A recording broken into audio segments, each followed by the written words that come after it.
జనగామ జిల్లాలో దొంగ బాబాల హల్చల్. స్టేషన్ ఘనపూర్ ప్రాంతంలో శాంతి పూజల పేరిట వింత పౌడర్ మొహంపై చల్లి నగదు ఎత్తుకెళ్లే ప్రయత్నం చేసిన నలుగురు దొంగ బాబాలు కారులో పారిపోతుండగా పట్టుకుని పోలీసులకు అప్పగించిన స్థానికులు. జనగామ జిల్లాలో దొంగ బాబాల హల్చల్. స్టేషన్ ఘనపూర్ ప్రాంతంలో శాంతి పూజల పేరిట వింత పౌడర్ మొహంపై చల్లి నగదు ఎత్తుకెళ్లే ప్రయత్నం చేసిన నలుగురు దొంగ బాబాలు కారులో పారిపోతుండగా పట్టుకుని పోలీసులకు అప్పగించిన స్థానికులు. జనగామ జిల్లాలో దొంగ బాబాల హల్చల్. స్టేషన్ ఘనపూర్ ప్రాంతంలో శాంతి పూజల పేరిట వింత పౌడర్ మొహంపై చల్లి నగదు ఎత్తుకెళ్లే ప్రయత్నం చేసిన నలుగురు దొంగ బాబాలు కారులో పారిపోతుండగా పట్టుకుని పోలీసులకు అప్పగించిన స్థానికులు. ये दिया गाड़ी के साथ सीज हो जाती गाड़ी नहीं दिया साहब 500 रुपये तो अब कैसे देंगे हम साहब? पूरे 5-5 के नोटा दिए बोल के बोल रहे हो नहीं दिया साहब दिए होते ले लो आप नहीं लगाया साहब नहीं लगाया नहीं साहब नहीं लगाया.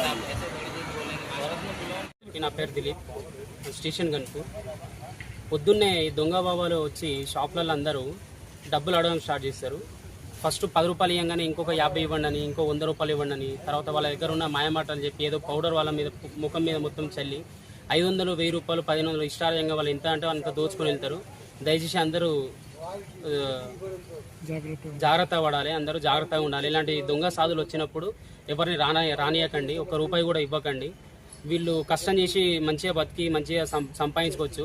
కానీ ఇలా దొంగతనానికి పాల్పడి ధర్మం పేరుని ఖరాబ్ చేస్తూ, రాజ్యం పేరుని ఖరాబ్ చేస్తూ వీళ్ళంతా తిరుగుతున్నారు. కాబట్టి అందరు జాగ్రత్తగా ఉండాలని కోరుకుంటున్నారు. ఇలాంటి వస్తువులు మీ చేతికి ఇస్తారు, విభూతి ఉన్న ఒక రుద్రాక్ష, ఇవన్నీ ఫేక్ అండి. ఇవేవి నమ్మొద్దు. డబ్బులు మాయం చేసి ఏదో విభూతిలాగా మీ చేతిలో పెట్టడం, ఇవన్నీ వీళ్ళు చేసే మాయాలు. వీళ్ళు అసలు నమ్మొద్దు, జాగ్రత్తగా ఉండాలి.